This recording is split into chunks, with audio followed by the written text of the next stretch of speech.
Each year, military forces across South America engage in hundreds of anti-narcotics operations deep within the Amazon rainforest, a verdant hell spanning over 5.5 million square kilometers, with a combination of impenetrable jungle terrain, hostile criminal organizations, and complete isolation from civilization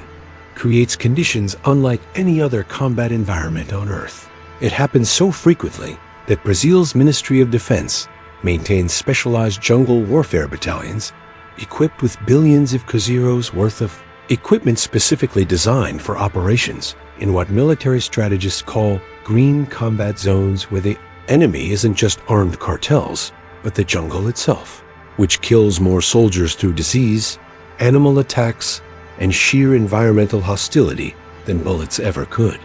Between 1989 and 1994, the height of Pablo Escobar's cartel empire, the Brazilian Armed Forces conducted over 300 clandestine operations along the treacherous frontier where Brazil meets Colombia, a lawless region where an estimated 70% of South America's cocaine production occurred in laboratories, hidden beneath triple canopy jungle so dense that satellite imagery was rendered completely useless. For a brief period during the suffocating heat of August 1992, one elite reconnaissance squad from the 1st Jungle Infantry Battalion would stumble upon a laboratory conducting chemical experiments so dangerous and unprecedented that the Brazilian Armed Forces would immediately classify all records under national security protocols that remain sealed to this day over 3 decades later. But what exactly was the luminescent green vapor that defied every known principle of atmospheric dispersion and molecular behavior? And why did an entire squad, Brazil's most elite jungle warfare specialists, vanish from all official military documentation, as if their existence had been systematically purged from every database, personnel file, and family record in the country? The border region between Brazil and Colombia, specifically the area surrounding the remote outpost of Tabatinga in Amazonas state, encompasses roughly 82,000 square kilometers of uncharted rainforest, where 3 nations converge in what locals call the tri-border, a zone so geographically hostile that entire villages exist completely off any official map, accessible only by narrow river channels that flood unpredictably and become death traps during the 8-month rainy season. The jungle canopy here rises to heights exceeding 45 meters, creating a perpetual twilight at ground level even during midday, while the humidity consistently hovers between 85 and 98%, a suffocating wetness that rots equipment, breeds disease, and makes every breath feel like drowning in warm bath water. Average temperatures fluctuate minimally between 26 and 32 degrees Celsius year-round, but the real danger lies in what thrives within this greenhouse environment. Over 1,600 species of birds, 400 species of mammals, and an estimated 100,000 species of insects,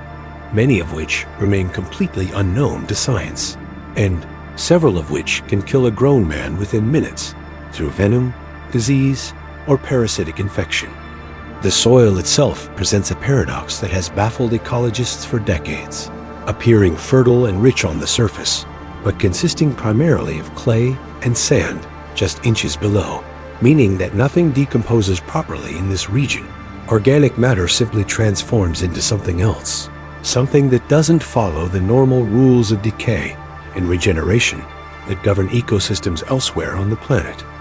It is perhaps unsurprising, then, that this remote corner of the Amazon basin, where 3 countries maintain only token military presence, and where the jungle actively resists human intrusion, would become the preferred location for criminal organizations seeking to operate completely beyond the reach of any governmental authority or international law enforcement cooperation. Long before European colonization brought Western military forces into the Amazon, indigenous Ticuna tribes who inhabited the Solms River region documented encounters with what they called Yarama, which translates roughly to breath that walks, a phenomenon described in oral histories dating back at least 4 centuries as a greenish mist that would occasionally emerged from deep within the jungle, always in areas where the canopy grew so thick that sunlight never touched the forest floor. According to anthropological records collected by Brazilian researcher Dr. Helena Vasconcelos in 1967, the Ticuna possessed strict taboos against entering regions where certain medicinal plants grew in unusual abundance, believing these areas to be contaminated by the Yarama, and tribal shamans would perform elaborate cleansing rituals involving tobacco, smoke, and ayahuasca for any warrior who claimed to have encountered the mist and survived. The most detailed account comes from a Jesuit missionary named Father Antonio Rodriguez, who documented in his 1743 diary an incident where 3 indigenous guides accompanying him on a mapping expedition began exhibiting what he described as wounds that manifested from nowhere, as if their very thoughts had been made flesh upon their bodies, with one man developing severe burns across his chest despite never approaching any fire, another experiencing deep lacerations that appeared spontaneously, and the third simply collapsing dead with no visible cause, his face frozen in an expression of absolute terror. Father Rodriguez attributed this to demonic possession and immediately abandoned his expedition, but his detailed notes, now preserved in the Vatican archives, described the presence of a sickly green vapor that clung to the ground like oil upon water and refused to disperse even when he attempted to fan it away with his cassock. These accounts were dismissed by historians as products of jungle fever and religious hysteria until 1956, when a geological survey team from Petrobras, Brazil's state oil company, reported similar phenomena in their expedition logs before mysteriously requesting immediate evacuation and refusing to ever discuss what they had encountered in the region, designated as Survey Zone 7 Alpha. The Brazilian military's first official encounter with unexplained chemical phenomena in the tri-border region occurred during Operation Green Anvil in March 1978, when a squad from the 2nd Jungle Infantry Battalion, investigating reports of illegal airstrips, discovered what appeared to be an abandoned laboratory facility approximately 40 kilometers west of the Javari River. According to declassified reports obtained through Freedom of Information requests filed in 2015, the squad's commanding officer, then Lieutenant Augusto Ferreira, described finding industrial chemical equipment of unknown purpose and dozens of glass containers filled with substances that glowed faintly in the darkness. But what troubled him most was that the facility appeared to have been evacuated in extreme haste, with personal belongings, weapons, and even substantial quantities of processed cocaine left behind, as if the occupants had fled from something so terrifying that material wealth became meaningless. Lieutenant Ferreira's report noted that 2 of his men developed severe respiratory distress within 20 minutes of entering the main laboratory building, coughing up what he described as foam tinged with an unnatural green color, and both men died during emergency evacuation despite receiving immediate medical attention from the squad's combat medic. The facility was destroyed by airstrike within 72 hours, and all personnel involved in the operation were reassigned to different units within weeks, but similar encounters were reported by Colombian military forces operating just across the border in 1983, by Peruvian anti-narcotics police in 1987, and by an American de-advisory team in 1990, creating a pattern that suggested whatever was being produced in these clandestine laboratories wasn't simply cocaine or its derivatives, but something far more dangerous that criminal organizations were experimenting with, perhaps accidentally, perhaps deliberately, in one of the few places on Earth remote enough that catastrophic failure wouldn't immediately attract international attention. August 14th, 1992, 14:30 hours. The suffocating heat of the Amazon dry season pressing down like a physical weight as Captain Rodrigo Tavares, Mendonça calcined serpent, for his ability to move silently through the densest undergrowth, led his 8-man reconnaissance squad through territory that hadn't appeared on any military map until satellite imagery from the previous month revealed unusual heat signatures consistent with industrial activity in a region that should have contained nothing but unbroken jungle. Serpent, a 15-year veteran of jungle warfare who had survived 3 tours along the Colombian border and possessed an almost supernatural ability to sense danger before it materialized, felt something fundamentally wrong about this operation from the moment their UH-1 Huey deposited them at the landing zone 6 hours earlier, though he couldn't articulate exactly what triggered his instincts beyond the observation that the jungle here seemed too quiet, the normal cacophony of bird calls and insect noise muted as if the forest itself was holding its breath. His second-in-command, Sergeant Major Paulo Fantasma Cardoso, a wiry man from Snow Paulo, who had earned his nickname by appearing and disappearing without sound during combat exercises, carried the squad's PRC-77 radio and had reported increasing static interference for the past 2 kilometers, the kind of electromagnetic disruption that usually indicated either a massive electrical storm or sophisticated jamming equipment, though the sky remained cloudless and intelligence reports suggested the cartel operators in this region possessed nothing more advanced than commercial walkie-talkies. The squad's point man, Corporal Edson Almeida, barely 23 years old, but already legendary for his ability to detect tripwires and booby traps that had killed more experienced soldiers, raised his fist in the signal for immediate halt as they crested a small ridge overlooking what should have been virgin rainforest, but instead revealed a clearing roughly 50 meters in diameter, far too regular in shape to be natural, where a collection of corrugated metal buildings surrounded a central structure that appeared to be a laboratory constructed from its own combination of stolen construction materials and military-grade equipment that had no business existing this deep in the Amazon. What made Serpent's blood run cold wasn't the facility itself. Criminal organizations had grown sophisticated in their manufacturing capabilities, but rather the complete absence of any human presence, despite clear evidence of recent activity, fresh tire tracks in the mud, a generator, still running with a steady diesel rumble, and most disturbing of all, cooking fires that had been abandoned so recently that steam still rose from pots of rice and beans, as if the entire population of the facility had simply vanished mid-meal, leaving everything behind in their haste to flee from something they considered more dangerous than losing millions of dollars worth of drugs and equipment. Serpent deployed his squad in defensive positions around the perimeter, while he Fantasma and Private First Class Vicente Olho Santos, the squad's designated marksman, who possessed eyesight so acute he could identify individual leaves at 300 meters, approached the main laboratory building, a windowless metal structure approximately 12 meters long and 6 meters wide that hummed with electrical power despite the apparent abandonment of the facility. The smell hit them first, even before they reached the entrance, a combination of chemical odors that Serpent's training allowed him to partially identify. Acetone and ether, common in cocaine processing,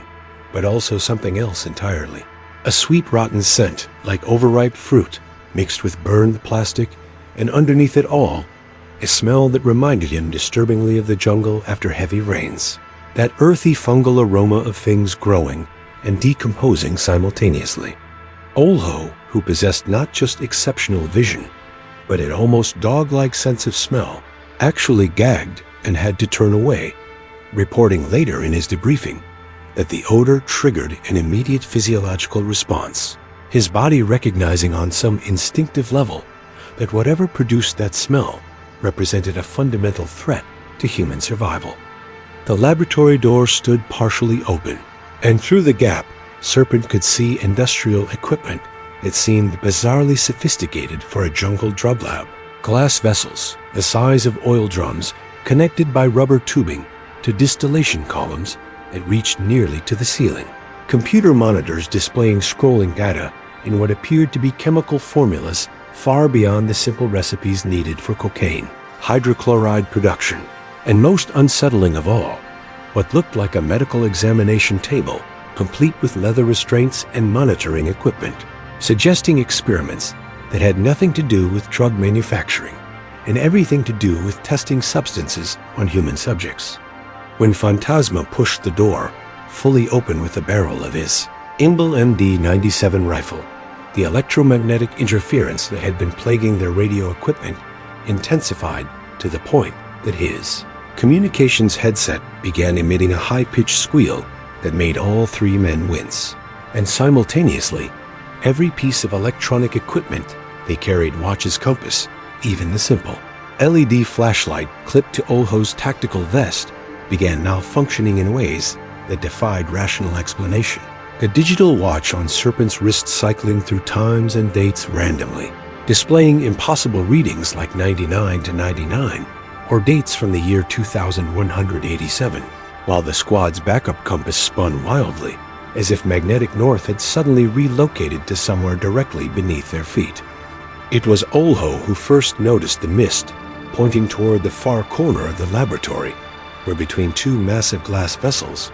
a cloud of vapor, distinctly greenish in color and possessing a luminescence that seemed to generate its own light rather than reflecting the fluorescent. Tubes overhead drifted slowly across the concrete floor with a movement that completely violated basic physics, not dispersing or rising as gases should, but rather maintaining a coherent mass roughly 2 meters in diameter, moving with what could only be described as purposeful direction, as if it was actively exploring its environment rather than simply following air currents or temperature gradients. Serpent immediately ordered withdrawal, his 15 years of combat experience screaming that they were in immediate danger despite the absence of any armed opponents or obvious threats. But Olho, perhaps driven by the same curiosity that made him an excellent reconnaissance soldier, or perhaps already affected by whatever the mist was, took 3 steps closer to get a better look, raising his rifle scope to examine the phenomenon more carefully. What happened next would be recounted in 4 separate classified debriefing sessions, witnessed by 3 trained military observers, and would fundamentally alter Brazilian armed forces, protocols for chemical warfare scenarios, despite never being publicly acknowledged. The green mist, which had been drifting slowly in a roughly circular pattern around the laboratory equipment, suddenly accelerated directly toward Olho with a speed that seemed to increase exponentially, closing the 8-meter distance between them in less than 2 seconds. And before Serpent or Phantasma could physically pull him back, the vapor enveloped the young soldier's head and the fawn's upper torso like a living thing, clinging to his exposed skin with a viscosity that resembled oil more than gas. Olho's scream cut off almost immediately, not because he stopped making sound, but because the noise that emerged from his throat no longer resembled anything human. A wet, gurgling shriek that made both Serpent and Phantasma's hands shake despite years of combat experience, and when they grabbed their teammate and dragged him forcibly out of the laboratory into the clearing's harsh sunlight, what they saw violated every principle of medicine, biology, and physics that their military training had prepared them to understand. Olho's skin, where the mist had made contact, had developed burns that looked exactly like 3rd-degree exposure to white phosphorus, flesh blackening and splitting to reveal muscle and bone beneath. But these injuries were appearing in real time, spreading across his body as they watched, and more horrifying still, Olho was screaming about fire, insisting that he was burning alive, that flames were consuming him from the inside out, his body thrashing with such violence that it took both senior soldiers to restrain him. Phantasma, thinking, quickly emptied his canteen over Olho's burns, but the water seemed to make things worse, the soldier's screams intensifying. As he insisted the water was boiling, that it was acid, and within 30 seconds of exposure to the green mist. Private First Class Vicente Santos, a 24-year-old man who had passed his last physical examination with perfect marks just 6 weeks earlier, simply stopped screaming, his body going rigid, his eyes rolling back to show only whites. And when Serpent checked for a pulse, he found none. But what made him nearly vomit right there in the jungle clearing was that Olho's corpse was still changing, the burns still spreading, as if whatever had killed him continued to work on his body even after death. And the expression frozen on the dead soldier's face showed such absolute terror that Serpent would see it in his nightmares for the rest of his life, which would turn out to be far shorter than he could have possibly imagined at that moment.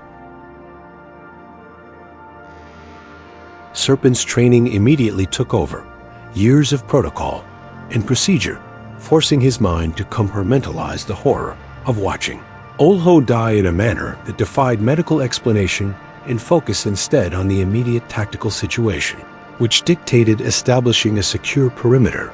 attempting communication with command, and extracting his remaining 7 men from what had clearly become a hostile environment, regardless of the absence of enemy combatants.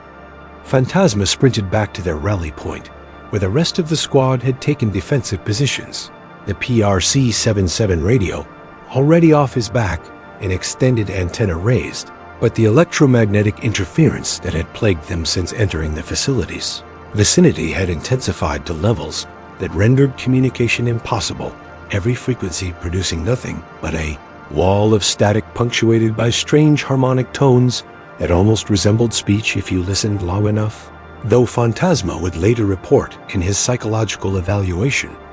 that the sounds felt deliberately crafted to be almost intelligible, as if something was attempting to communicate using radio waves,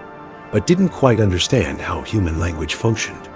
Corporal Davi Medico Ferreira, the squad's combat lifeguardsman who had received advanced trauma training at the military hospital in Rio de Janeiro, examined Olho's body with hands that trembled despite his professional composure, documenting burns that had now spread to cover roughly 70% of the corpse's surface area. Tissue damage that should have required prolonged exposure to extreme heat or caustic chemicals, yet had manifested in less than 2 minutes from contact with a substance that appeared to be nothing more than colored vapor.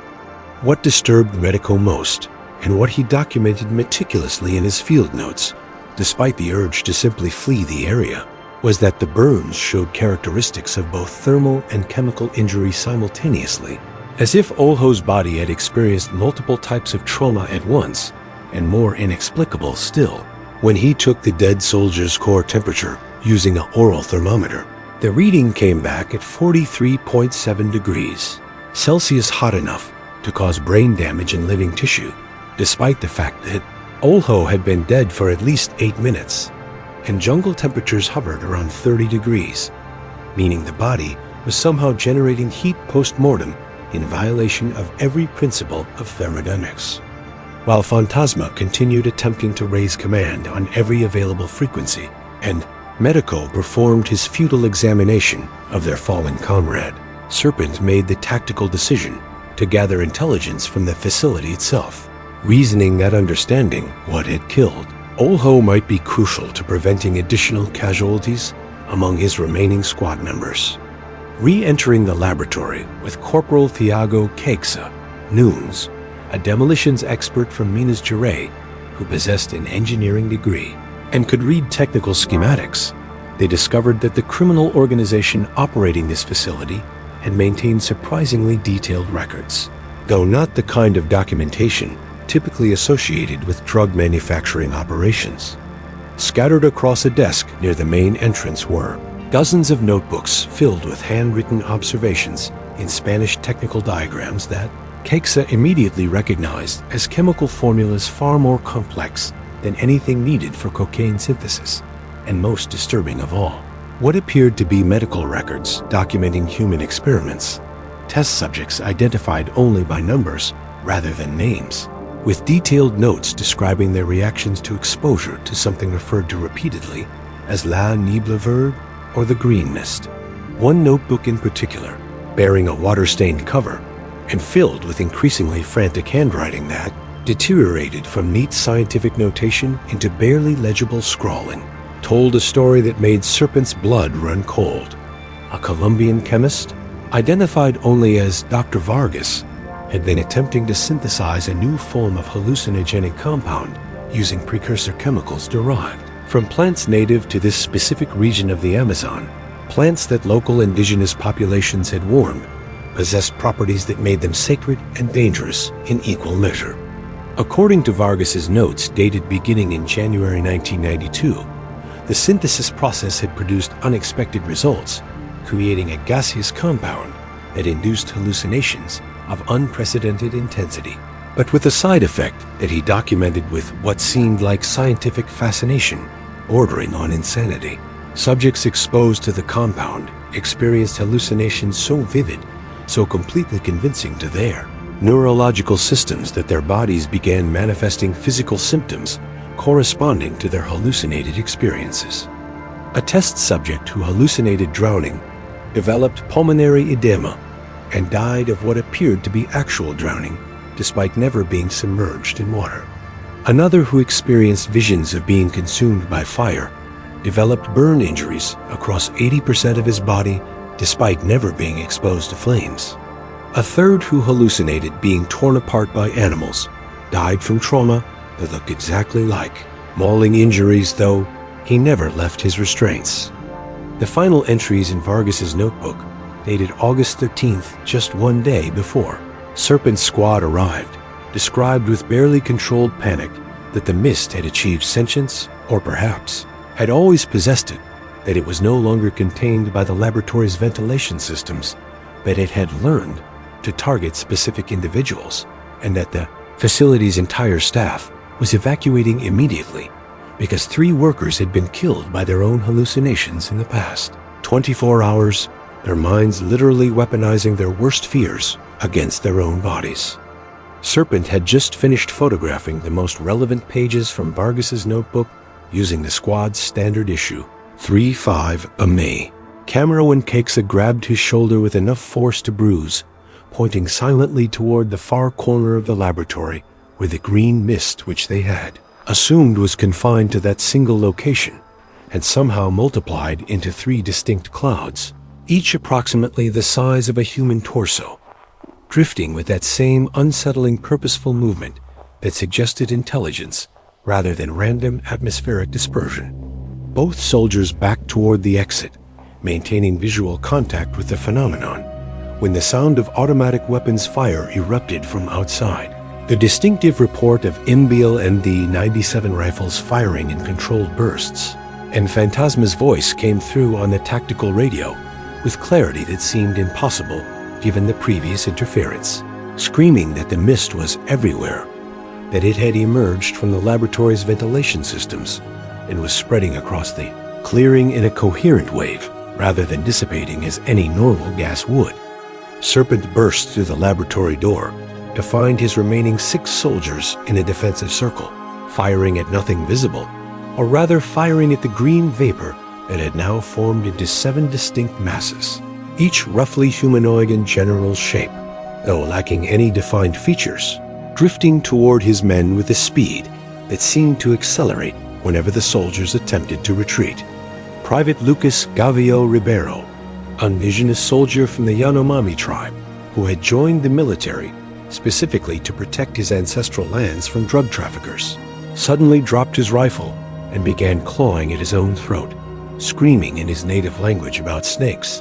that snakes were inside him, burrowing through his esophagus, and even as Medico rushed to help him, Gavio's neck began to show raised welts that looked exactly like something was moving beneath his skin, impossible tracks that formed and disappeared in patterns that made no anatomical sense. Sergeant Jorge Bala Tavares, the squad's heavy weapons specialist, and a man so stoic he had once walked 12 kilometers with a broken ankle without complaint, opened fire on one of the mist clouds with his squad automatic weapon, the 7.62 millimeters rounds passing completely through the vapor with no visible effect whatsoever, and moments later, Bala dropped to his knees, clutching his chest, gasping that he couldn't breathe, that his lungs were filling with water. And when Medico reached him, the sergeant was already coughing up fluid, his lips turning blue from oxygen deprivation, despite the fact that his airway appeared completely clear.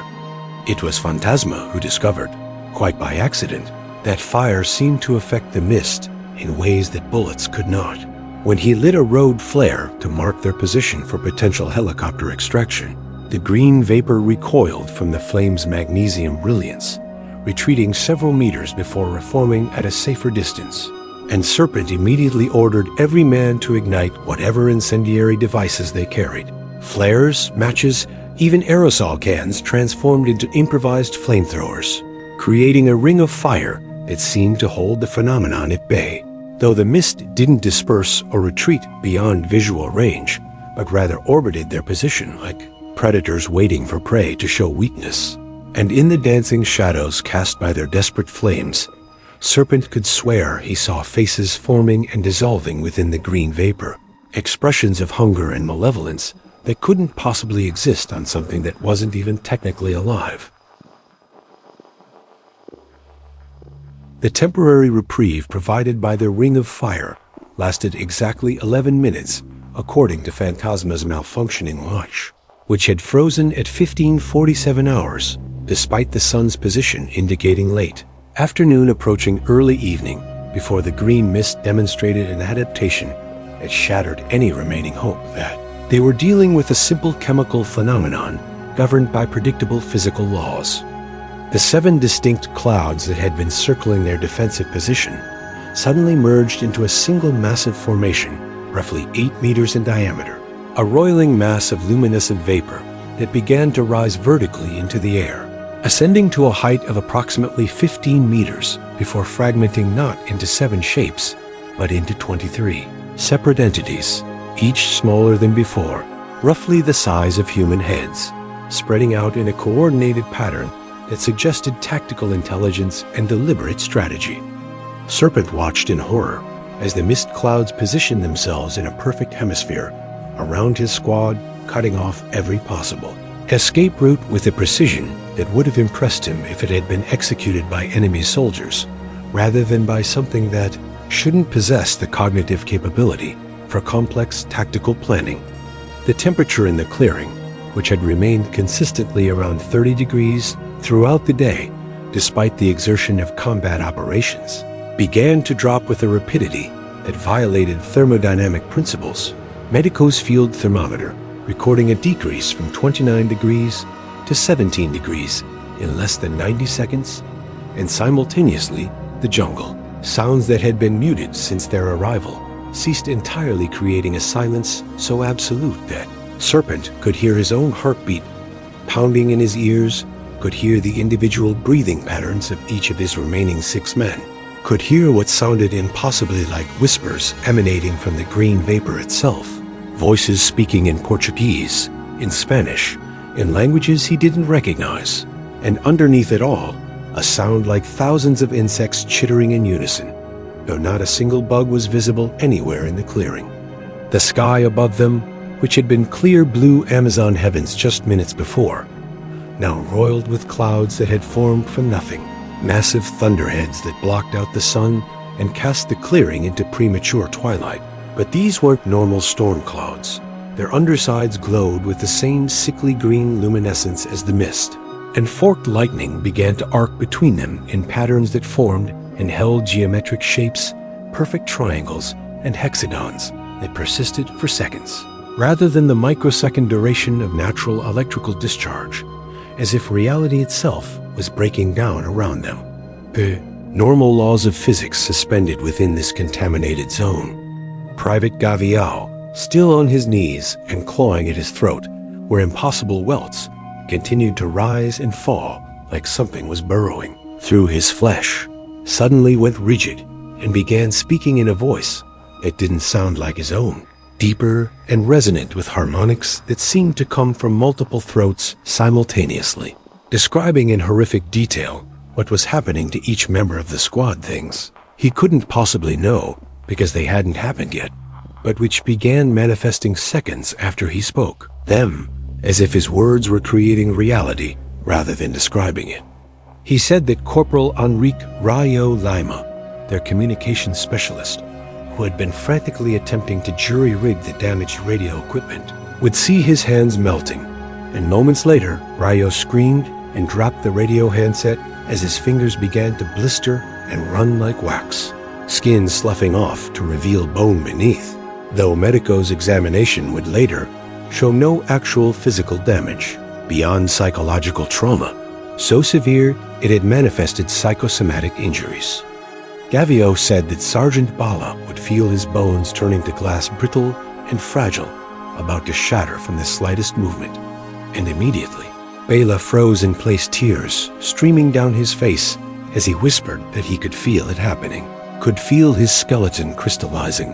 And when he finally did move, attempting to reach for his dropped weapon, he collapsed screaming that his femur had shattered. Though X-rays taken days later would show no fractures whatsoever, only a man so convinced of his injury that he would walk with a limp for the rest of his life, despite perfect bone structure. The squad's equipment began to fail in ways that transcended simple electromagnetic interference. Cakes' rifle literally fell apart in his hands, screws unscrewing themselves pins, sliding out of their housings, the weapon disassembling into component parts, as if invisible hands were performing field maintenance in reverse. While Phantasma's compass didn't just spin wildly, but actually began rotating backwards, the needle moving counterclockwise with increasing speed until the entire device shattered, glass and mechanism exploding outward with enough force to cut his hand.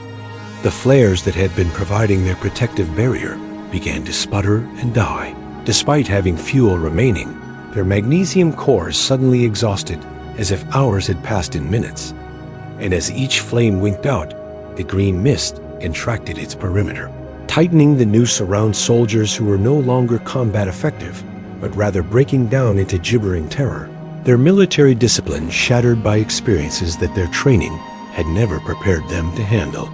When the last flare died, plunging them into the green-tinged darkness of the contaminated clearing, with only the sick glow from the mist and the high, impossible lightning providing illumination, Serpent realized with absolute clarity that every man under his command would be dead within minutes, that there was no tactical solution to a threat that existed beyond the parameters of physical reality, that all his years of training and combat experience meant nothing against an enemy that could turn a soldier's own mind into a weapon against his body.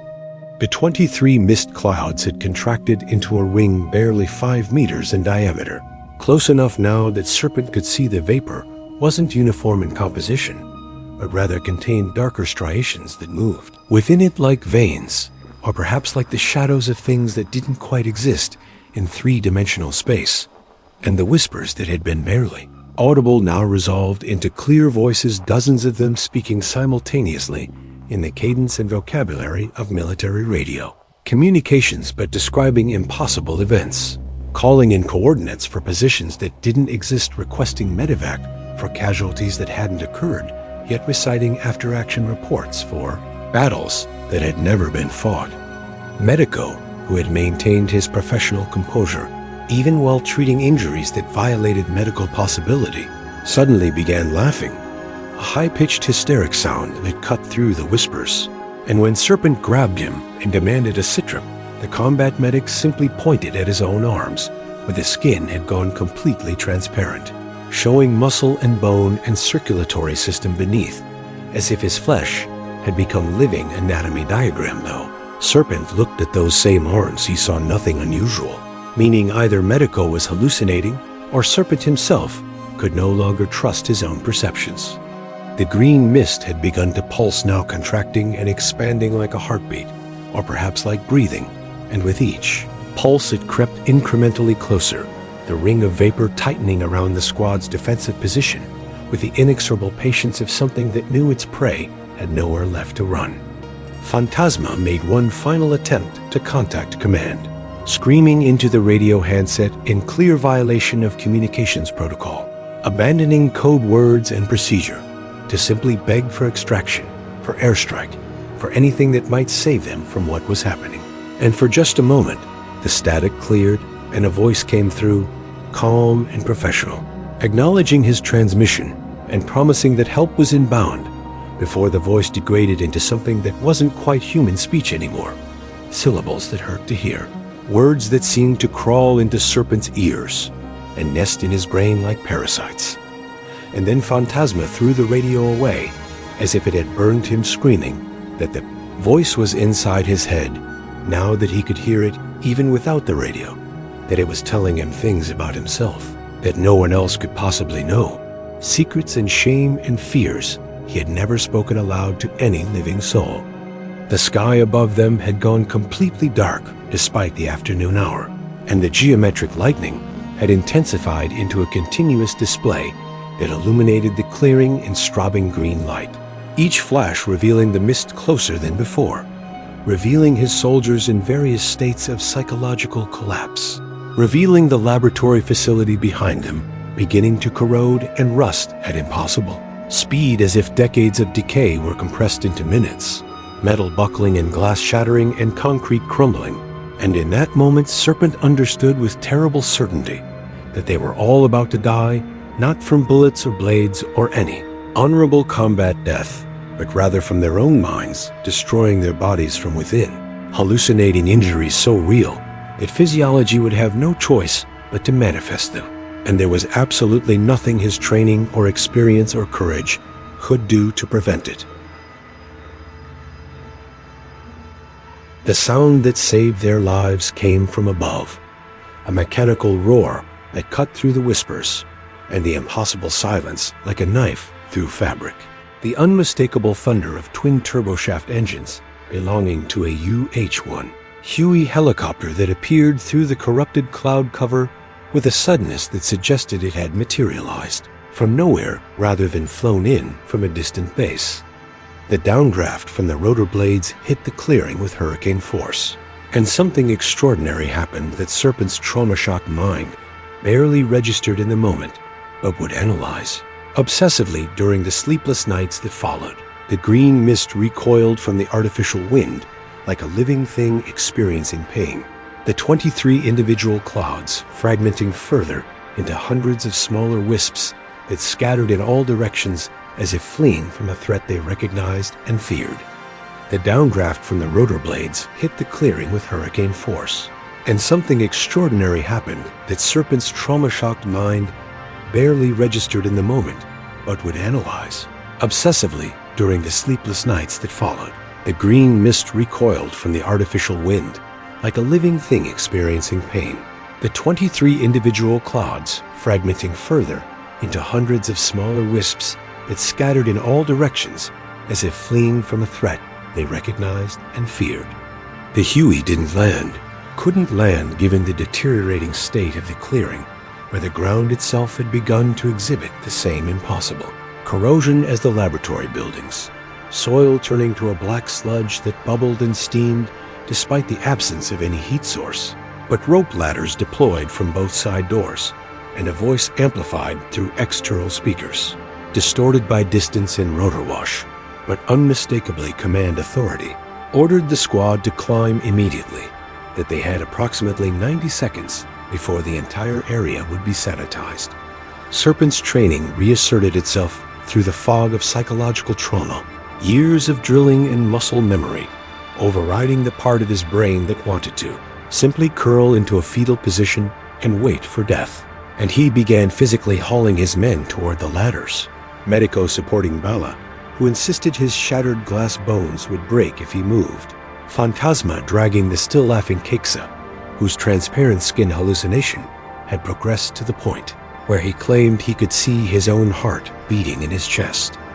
Ryo, whose melted hands had somehow regained enough function to grip the rope, despite his continued insistence that he had no fingers left, climbed with desperate strength, born of pure survival instinct, while Gavio, no longer speaking in that resonant multi-toned voice, had reverted to shocked silence, his eyes wide and unblinking as corporal. Thiago pushed him bodily up the ladder.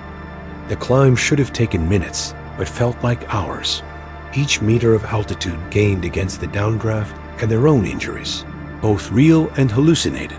while below them the green mist began to coalesce again, reforming into shapes that were no longer even pretending to be random atmospheric phenomena, but rather assembling into configurations that looked disturbingly humanoid, figures roughly 2 meters tall, with proportions that were almost, but not quite right, arms too long, heads too narrow, standing in a circle around the clearing, looking up at the escaping soldiers with what could only be described as interest rather than aggression, as if they were studying specimens that had proven unexpectedly resilient.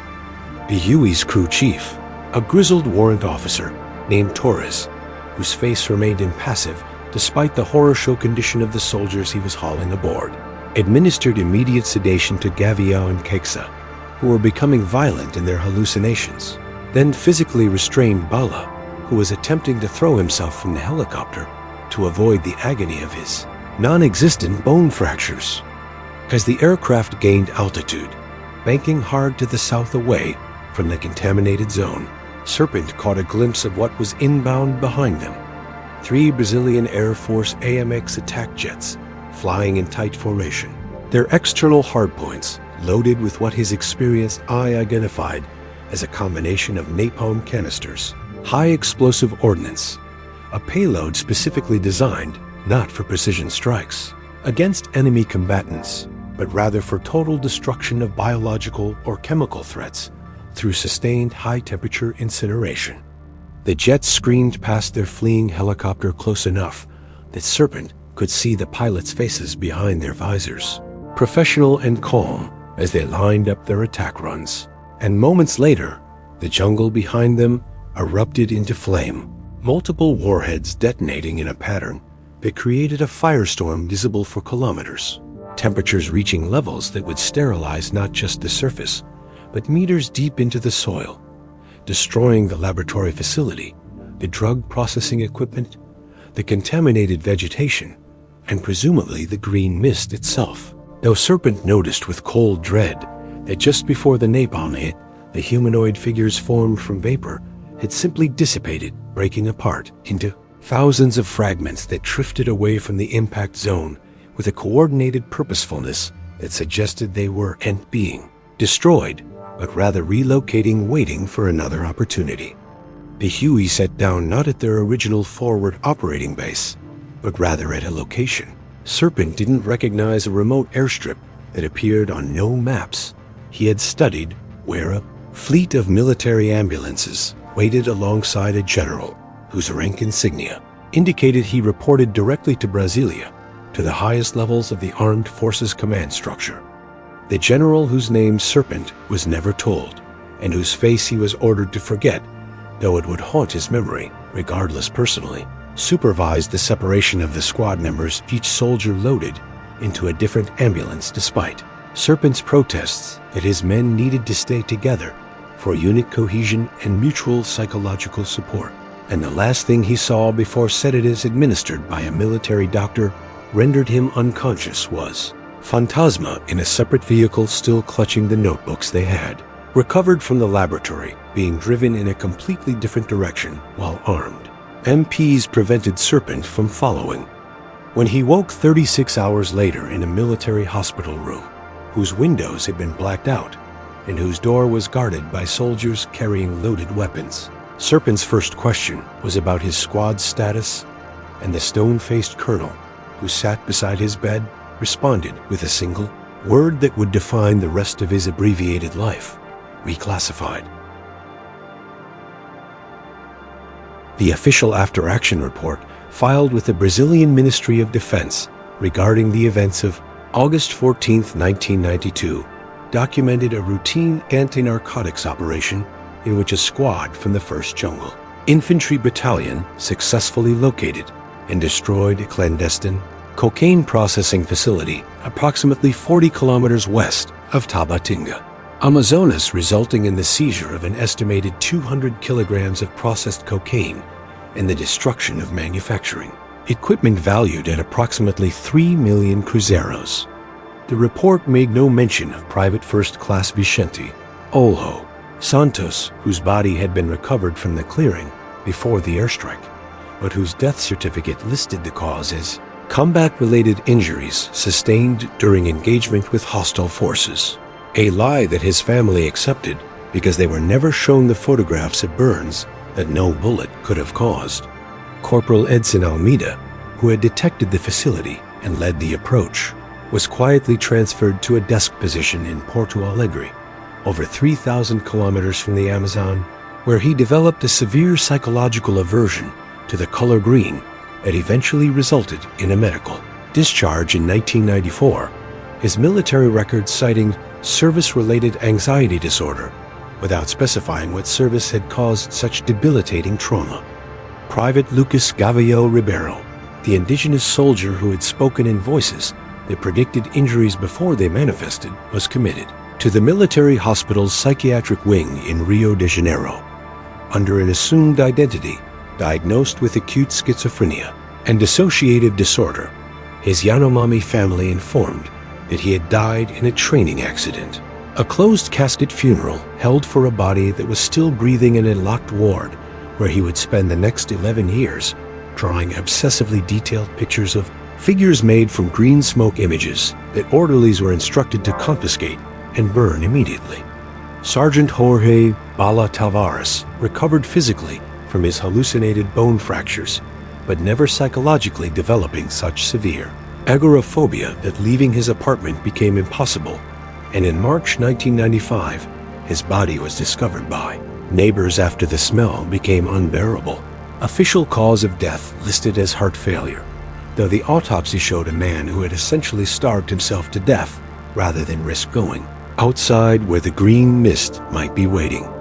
Corporal Enrique Rayo Lima, whose hands had appeared to melt before his eyes, was reassigned to communications duty in Brasilia, where he performed adequately for 18 months before walking into the Ministry of Defense headquarters and attempting to access classified files related to Operation Cobra and chemical warfare protocols,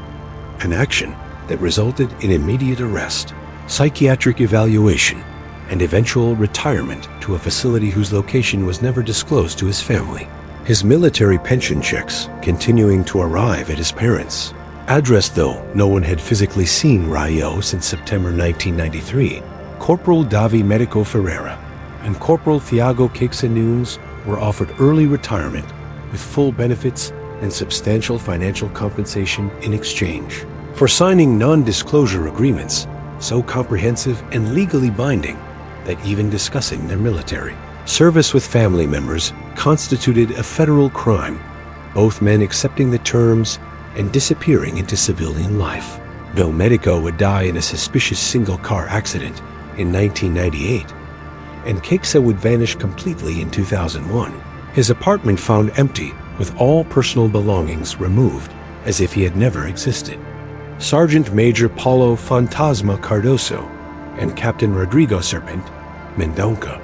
as the senior surviving members of the squad, received the most thorough debriefing, sessions that lasted weeks and involved personnel from military intelligence, ABI, the Brazilian intelligence agency, and civilians whose credentials were never explained, but whose questions demonstrated knowledge of chemical weapons, development that went far beyond what any drug cartel should possess. The notebooks recovered from the laboratory, particularly Dr. Vargas's increasingly deranged journal, documenting the green mist's properties, were classified at a level that required presidential authorization to access, and both Phantasma and Serpent were made to understand through methods that stopped just short of explicit threats that forgetting what they had read was not optional, but rather essential to their continued survival and the safety of their families.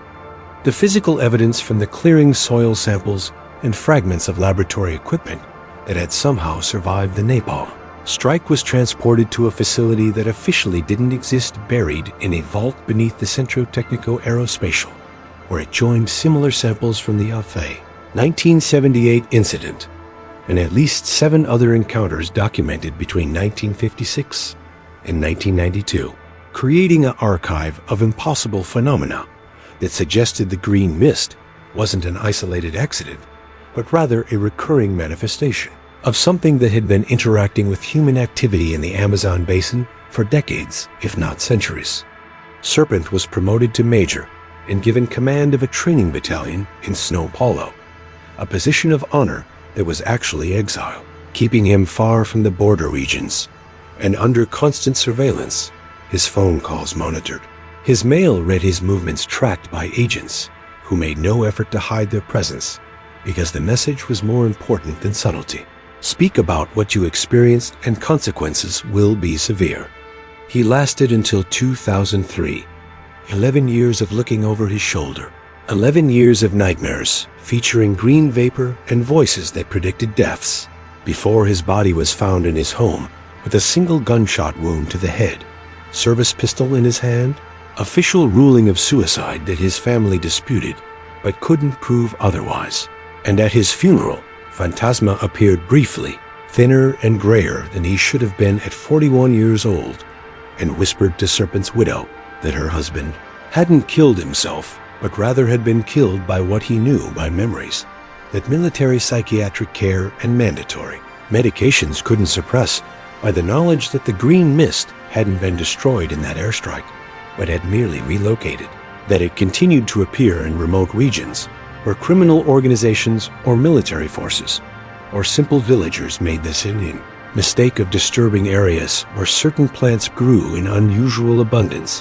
where the jungle itself seemed to reject human presence, where indigenous legends warned of breath that walks. The families of the fallen soldiers, those who died in the clearing, and those who died in the years afterward from trauma, both physical and psychological, received compensation, packages tied to non-disclosure agreements. Their loved ones' service records, sanitized heroic narratives, created to replace the truth, and the pattern continued other squads, encountering similar phenomena in 1997, in 2004, in 2011. Each incident classified each survivor silenced or disappeared. Each official report describing conventional combat operations or training accidents or equipment failures, building a wall of lies that protected not the soldiers who served, but rather the terrible secret that something exists in the deepest Amazon, something that predates human civilization, something that adapts and learns and waits with patience that spans centuries, something that governments acknowledge privately while denying publicly. And every year more soldiers encounter the green mist in jungle clearings that don't appear on any map. And every year more families receive closed caskets and lies. And every year, the vault beneath the Centro Technico Aerospatial grows heavier with evidence that will never be examined. Because some truths are too dangerous to acknowledge, some phenomena too impossible to explain, some horrors too terrifying to admit could be real. Don't forget to follow our channel for more military encounters. Hit the notification bell so you never miss our investigations into phenomena that defy everything we've been taught about reality. And subscribe to join our community of truth seekers who refuse to accept official explanations that ignore overwhelming evidence.